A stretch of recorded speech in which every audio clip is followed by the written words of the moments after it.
복수하고 싶다. 나도 저 사람들에게 막 손에 나게 하고 싶다. 안녕하세요. 말씀 전하는 교회 언니. 철부지 교회 동생.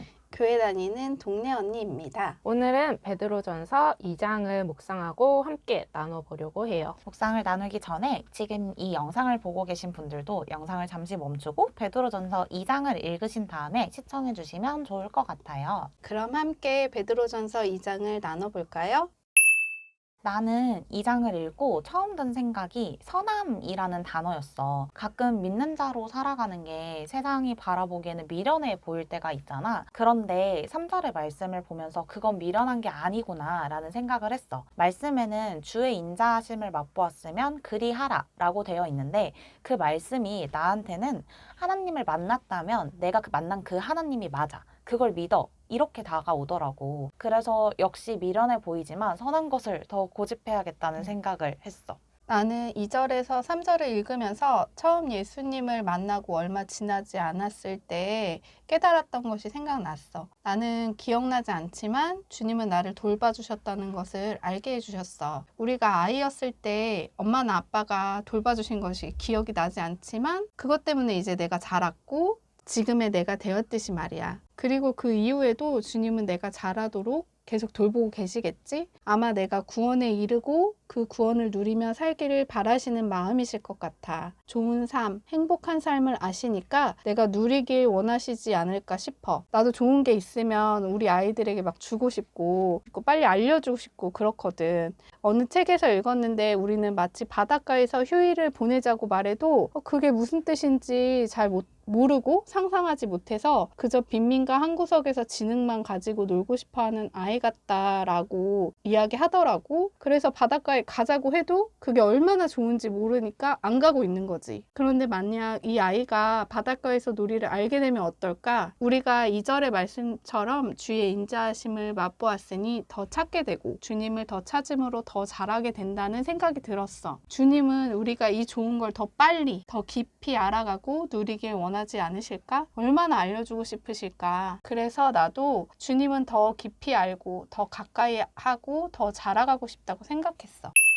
나는 1절에서 3절의 말씀을 읽으면서 우리의 육체는 밥을 먹어야지 에너지가 생기는 것처럼 나의 영혼은 하나님의 말씀을 먹어야지 에너지가 생긴다는 것을 생각하게 되었어. 밥을 안 먹으면 배가 고파지고 힘이 없어져서 어쩔 수 없이 챙겨 먹게 되는데 하나님의 말씀은 사실 먹지 않아도 직접적으로 눈에 보여지는 그리고 느껴지는 영향들이 없잖아. 그래서 예전에는 하나님의 말씀을 굳이 막 찾아서 읽거나 하지 않고 그저 주일 설교 말씀 듣는 것이 다였는데 내가 이제 사역자가 되어야겠다 라고 결심한 뒤에는 어쩔 수 없이 이제 말씀 공부를 해야 하니 친해질 수밖에 없었어. 그렇게 하나님의 말씀이 내 안에 채워질수록 내 영혼에 에너지가 생기고 또 그 에너지는 하나님을 더 알아가게 해주고 나를 치유하고 회복하며 1절의 말씀처럼 죄와는 멀어지려고 하는, 욕하지 않으려고 하는 등 그렇게 나를 변화시키는 힘이 되었어. 말씀으로 나에게 역사하시는 하나님의 선하심을 맛보고 나니 그것을 놓치고 싶지 않게 되는 거야. 계속해서 맛보고 싶어지는 거지. 그래서 말씀 보는 것을 게을리하지 않으려고 스스로 노력하게 되는 것 같아. 갓난아기에게는 엄마의 젖이 전부이잖아. 그래서 갓난아기는 엄마의 젖만을 찾는 것처럼 나에게는 하나님의 말씀이 전부이기에 계속해서 말씀을 사모하면서 내 영혼이 건강하게 무럭무럭 자라나기를 바라게 되었어.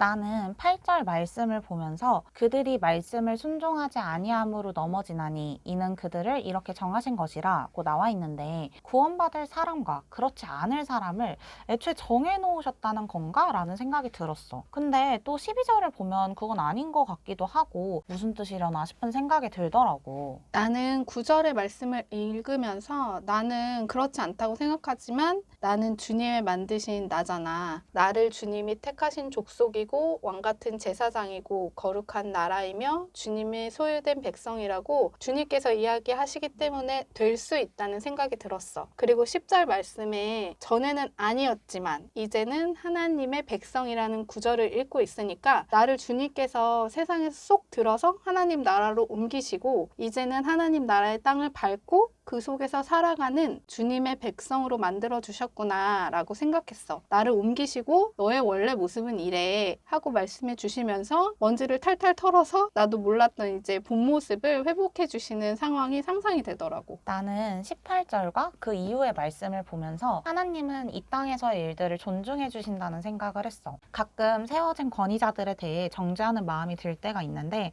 그런 마음 대신은 순종하고 그들을 위해 기도하는 내가 돼야겠다고 다짐하는 마음을 갖게 됐지.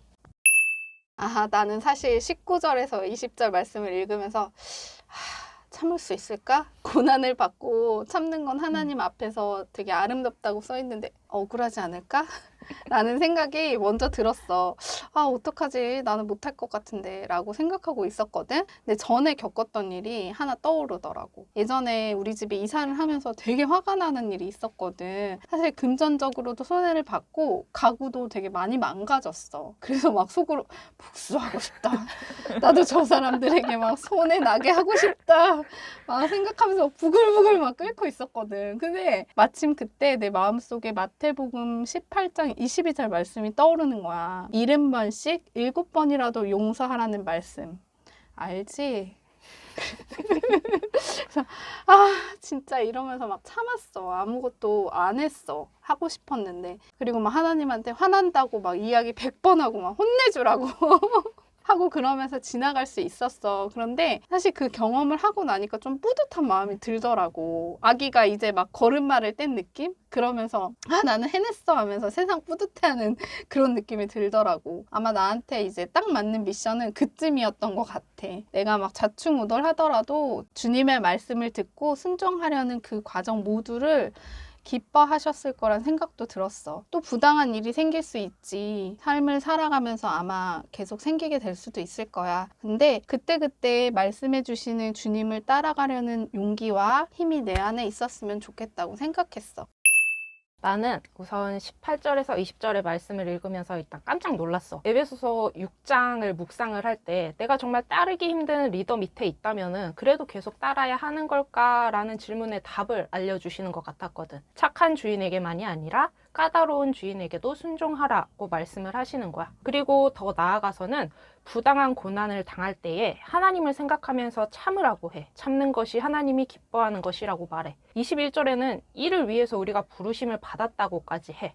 인내. 나는 내가 나름 잘 참는 사람이라고 생각을 했던 때가 있었는데 꼭 그렇지만도 않더라고. 그래서 하나님 인내하는 게 참는 게 너무 어려워요 라고 하면서 이제 남은 말씀들을 이렇게 쭉 읽다 보니까 부당한 고난 속 예수님의 모습들을 보면서 용기가 좀 생기는 것 같았어. 21절에서 23절의 말씀을 보면 예수님께서 우리를 위해 먼저 부당한 고난을 당하셨다고 해. 우리가 그 길을 감당할 수 있도록 먼저 본을 보여주신 거지. 죄가 없으신, 고난받을 이유가 전혀 없으신 예수님께서 받으신 그 고난은 분명 부당한 고난이었어. 그럼에도 욕을 먹어도 맞대어서 욕하지 않고 충분한 힘이 있음에도 고난을 당할 때 너네 복수할 거야 라고 이렇게 위협하지 않고 그저 하나님께 맡기셨어. 고난 속에 예수님께서 보여주신 인내함. 나는 여기에서 부당한 고난 속에서도 인내할 수 있는 아주 큰 팁을 발견했어. 오직 공의로 심판하시는 자에게 부탁하시며 그 상황 속에서 예수님이 하신 일은 하나님께 맡겨드리는 것이었어. 이게 가장 큰 꿀팁이 아닐까라는 생각을 하게 되었어. 그리고 24절에서 25절의 말씀을 보면서 예수님께서 친히 우리를 위해 우리의 죄를 담당하셨고 그로 인해 우리는 죄에 대하여 죽고 의를 위해 살아갈 수 있게 되었어. 나는 이 말씀을 보면서 용기가 생겨났어. 사실 고난 속에서 인내할 수 있는 꿀팁을 알았다라고 해도 당장에 그 고난이 끝나는 것도 아니고 내가 이런 답답한 마음이 막 속 시원하게 뻥 뚫리는 것도 아니잖아. 하지만 그럼에도 고난 속에 인내할 수 있는 용기가 생긴 것은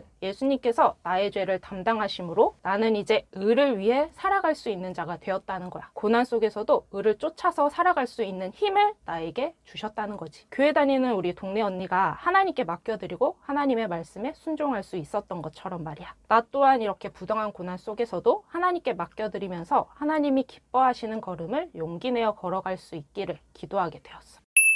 그럼 우리 베드로전서 2장을 통해서는 세상을 어떻게 바라보면 좋을까? 나는 내가 걸어가는 그 걸음에 하나님이 함께 하실 테니까 그 함께 하심을 기대하면서 선함을 마음속에 품고 살아가야겠다는 생각을 했어. 나는 하나님의 소유된 자니까. 나는 베드로전서 2장을 읽으면서 한 발 한 발 구원에 이르도록 자라가고 주님의 것은 다 주님의 자녀인 우리의 것이니까 주님 안에서 평안, 기쁨, 사랑, 소망 등 좋은 거 다 누리며 세상을 사랑하는 내가 그리고 우리가 되었으면 좋겠다는 생각을 했어. 나는 베드로전서 2장을 읽고 나서 25절에 목자라는 단어가 마음에 남았어. 목자는 자신의 양을 구분하고 먹을 것과 마실 것들을 챙겨주고 위협의 무리로부터 지키고 구해주고 바른 길로 인도를 해주는 등 양의 모든 삶을 다스리고 지키고 돌보고 책임져 주잖아. 나는 베드로전서 2장을 보면서 이 목자 대신 하나님의 모습을 보게 되었어. 말씀으로 꼴을 먹여주시고 왕 같은 제사장으로 거룩한 나라로 구분시켜 주시고 하나님 안에서 자유를 허락해 주시고 우리의 고통을 다 알고 들어주고 받아주고 또 바른 길을 갈 수 있도록 힘을 주시는 그 모습을 통해서 하나님은 역시 나의 목자이구나 라고 생각을 하게 되었어. 그래서 선한 목자이신 하나님을 의지하자라고 마무리를 하고 싶어. 평안할 때도 고난을 당할 때도 나의 선한 목자이신 하나님을 의지하여 주님이 기뻐하시는 걸음을 용기 내어 걸어가기를 소망해.